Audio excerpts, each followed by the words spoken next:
R K. Vishwalankar लिखित प्रसंग जीवन में सफलता किंबा सक्सेस रहस्य कौन। सफलता एवं सक्सेस पाई आजिकाली जुगरे किंबा वर्तमान काल रे समस्ते निजर परिश्रम एवं निजर सक्सेस को देखु थांती। सफलता एमिति एक चाबिकाठी जहाँकि सहजरे मिली न थाए। विभिन्न प्रकार विभिन्न उपाय रे सफलता को पाइबा को हेले निजर कष्ट साध्य जीवन को अतिबाहित करी आगु को जीवा पाई पड़ी थाए। तेणु आपण जदि मनीष होइथांती ताहले एही भिडियोटी को निश्चय देखंतु। अल्प ज्ञान रे काहाकू किछि कुहंतु नाही। सबु विषय रे प्रथमे जानतु और पढ़ंतु, तापरे विरोध करंतु। पुराणा जुग परी अन्यर कथारे विश्वास करी अंध परी ता पछरे जमारू जानतु नाही। प्रकृति आपण को सबु किछि देइछि एवं तार सदुपयोग निजे करंतु। आज मु जहा कहिबी इतिहास उपरे सत्य कहिबी, मन इच्छा जमारू कहिबी नाही। सेथिपाई जदि पारिबे भिडियोटी को शेष पर्यंत देखिबे। एथर चालंतु जिबा प्रसंग उपरकू। आमे समस्तଙ୍କ जीवन निर्वाह शैली विभिन्न भिन्न भिन्न प्रकारर होइथाए। काहारी जीवन शैली अन्य मानक जीवन शैली ठारू बहुत भिन्न भिन्न होइथाए ओ चिंताधारा भी सेमिति होइथाए। अलगा हेबा मध्य निहाती दरकार। केही काहारी को अनुसरण न करिबा उचित मध्य। खुशी और दुख दुईटी अलग अर्थ, किंतु यह गोटे मुहूर्त पाई होइथाए। जीवनर सफलता गोटे विराट प्रश्नवाची। एठी खुशी किए? ना साधु ना चोर, ना मूर्ख ना पंडित। एठी समस्ते निज हातरे पांच हात। एई परिप्रेक्षी केतोटी कथा कहिबी, बुझिले ठीक न बुझिले भी ठीक।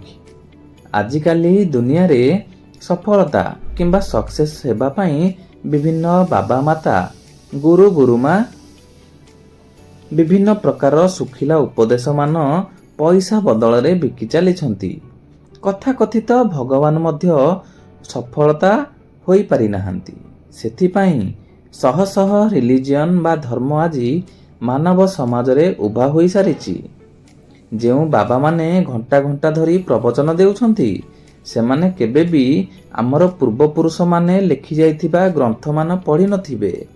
टंका पैसा धन दौलत प्रति मोह माया न करिबा पाई सुखिलाटारे बुझाउथांती। निजे उड़ाजाहाज हेलिकप्टर एवं दामी गाड़ी बड़ बड़ बंगला रे जीवन काटी थांती। सरकार जमी को अधिकार करी सेथिरे जीवन जापन मध्य करिथांती ओ कड़ा सुरक्षा बल रे भाषण देबा पाई आसी थांती। केवल सेई लोभ धन पाई ही आसी थाए ओ वर्ष केइटारे कोटी कोटी टंका ठुल करी पकांती। ज्योतिष ध्रुव मृत्यु जेते सुस्वा फुफा कले मध्य मारिबा ही सार। प्रकृत रे जीवन रे सफलतार सक्सेस काहाकू कहाजिबो एवं काहाकू कहंती।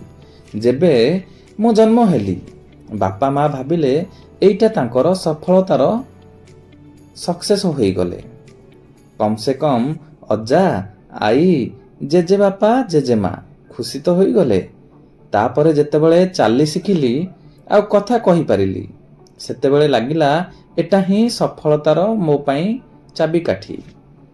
तापरे स्कूल गली आजी आउ सेठी जानिली जे क्लास रे प्रथम हेबा माने सबुठू बेसी मार्क रखिबा माने ही सफलता। मने मने खुशी हेली। सार ओ सहपाठी माने खुशी हेले ओ मते भल भी पाइले। तापरे बुझिली जे असल सफलता तो माध्यमिक रे भल नंबर रखिले मिले। तापरे पुणी मन भांगी गला। जानिबाकू पाइली जे उच्च माध्यमिक रे भल रिजल्ट को सफलता कुहा जाए। एठी शेष नाही। या परे बुझिली जे भल विषय चयन करि नेई भल कॉलेज रे चांस पाइबा पाई ही सफलता। काहेकि ना सेठी पढ़िले भल चाकरी मिलिबो। तापरे पुणी जानिबा पाई पाइली जे कॉलेज शेष रे भल चाकरी आ बहुत सारा टंका रोजगार को सफलता कुहा जाए। तापरे पुणी ନିଜ ଟଙ୍କାରେ ଗୋଟିଏ ଭଲ ଫ୍ଲାଟ୍ କିଣିବା ସଫଳତା ବୋଲି କୁହାଯାଏ। ପରେ ପୁଣି ମନ ଭାଙ୍ଗିଗଲା। ଜାଣିବାକୁ ଯେ ପାଇଲି ଯେ ବାହା ହେଇ ଘର ସଂସାର କରିବାଟା ହିଁ ସଫଳତା। ବହୁତ ବର୍ଷ ବିତିଗଲା। ବାହାଘର ପରେ ପିଲା ଛୁଆ ହେଲା। ପିଲାକୁ ଭଲ ଭାବରେ ଲାଳନ ପାଳନ କରିବାଟା ହିଁ ସଫଳତା ବୋଲି ଭାବିଲି। ପୁଣି ପିଲା ବଡ଼ ହେଲେ ତାକୁ ପ୍ରତିଷ୍ଠିତ କରାଇବାଟା ହିଁ ସଫଳତା ବୋଲି ଭାବିଲି। ଆଉ ଝିଅକୁ ଭଲ ଘର ଦେଖି ଆଉ ଭଲ ଚାକିରିଆ ବର ସହ ବାହା କରାଇ ଦେବାଟା ହେଉଛି ସଫଳତା ବୋଲି ପୁଣି ଭାବିଲି। ଏହାପରେ ଆସିଲା ମୋ ରିଟାୟାରମେଣ୍ଟ ଟାଇମ୍। ସାରା ଜୀବନ କମେଇଥିବା ଟଙ୍କାରେ ଠିକ୍ ବିନିଯୋଗ ଇନଭେଷ୍ଟ କରି ୟୁଟିଲାଇଜେସନ୍ କିମ୍ବା ବ୍ୟବହାର କରିବାଟା ହିଁ ସଫଳତା ଓ ଖୁସି। ବୃଦ୍ଧ ହୋଇଗଲି। ମରଣକୁ ଅପେକ୍ଷା କରିଥିଲି ଓ ମନେ ମନେ ଭାବୁଥିଲି ମୁଁ ହିଁ ଖୁସି ଓ ସଫଳତାର ଲୋକ। ଓ ଏମିତି ମୋ ପରି ଅନେକ ଲୋକ ଥିବେ। କାରଣ ମୁଁ ମୋର ମନ ମୁତାବକ ଲୋକଙ୍କୁ ସାହାଯ୍ୟ ସହାନୁଭୂତି କରିଛି। ମରିବାର କିଛି ସମୟ ଆଗରୁ ବୁଝିପାରିଲି ଯେ ପୃଥିବୀରେ ସଫଳତା କିମ୍ବା ସକ୍ସେସ୍, ଖୁସି ବୋଲି କୌଣସି ସ୍ଥାୟୀ ଜିନିଷ ନାହିଁ କି ନଥାଏ। କେବଳ ଅନ୍ୟମାନଙ୍କ ଠାରୁ ଆଗେଇ ଯିବା ପାଇଁ ଗୋଟିଏ କମ୍ପିଟିସନ କିମ୍ବା ପ୍ରତିଯୋଗିତା, ଯାହା ମୂଳରେ ଅଛି ଆକାଶ ଛୁଆଁ ବା ବାର ଆକାଂକ୍ଷା, ଯାହା କେବେ ପୂରଣ ହେଇନି କି ହେବ ନାହିଁ। ଯେତେବେଳେ ବୁଝିପାରିଲି ଜୀବନର ପ୍ରତିଟି ମୁହୂର୍ତ୍ତ ଆନନ୍ଦ ସହ ସୁସ୍ଥ ରହିବା, ଅନ୍ୟ ଦୁଃଖରେ ଦୁଃଖୀ ହେବା, ଅନ୍ୟ ପାଇଁ ଖୁସି ହେବାଟା ହିଁ ଅସଲ ସଫଳତାର ଚାବିକାଠି। କିନ୍ତୁ ଏଇଟା ବୁଝିବା ପାଇଁ ଅନେକ ଡେରି ହୋଇଯାଇଥିଲା। ତେଣୁ ଜୀବନକୁ ସଠିକ୍ ଭାବରେ ବୁଝନ୍ତୁ ଏବଂ ନିଜର ମନକୁ ବୁଝାନ୍ତୁ। ନିଜକୁ ଭଲ ପାଆନ୍ତୁ, ଅନ୍ୟକୁ ସମ୍ମାନ ଦିଅନ୍ତୁ ଆଉ ସମସ୍ତଙ୍କୁ ଭଲ ପାଆନ୍ତୁ। ଏଇଟା ହିଁ ଅସଲ ସଫଳତାର କାରଣ। ବଞ୍ଚିଥିବା ସମୟରେ ସୁଖ ଦୁଃଖ ଲାଗି ରହିବ। ତା ବୋଲି ମନକୁ ନିରାଶ ନ କରି ଦୁଃଖର ସମସ୍ୟାକୁ ସମାଧାନ କରି ପାଦରେ ପାଦ ମିଶାଇ ଜୀବନକୁ ଆଗକୁ ନେବା ହିଁ ଠିକ୍। କାରଣ ଜୀବନ ଥିବା ପର୍ଯ୍ୟନ୍ତ, ନିଶ୍ୱାସ ଓ ପ୍ରଶ୍ୱାସ ଚାଲିଥିବା ପର୍ଯ୍ୟନ୍ତ, ସମୟ ଆମକୁ ଜନ୍ମ ହେବାଠାରୁ ଜୀବନ ତ୍ୟାଗ କଲା ପର୍ଯ୍ୟନ୍ତ ସଫଳତା ଓ ବିଫଳତା ବହୁତ କିଛି ଶିଖେଇ ଦେଇଥାଏ।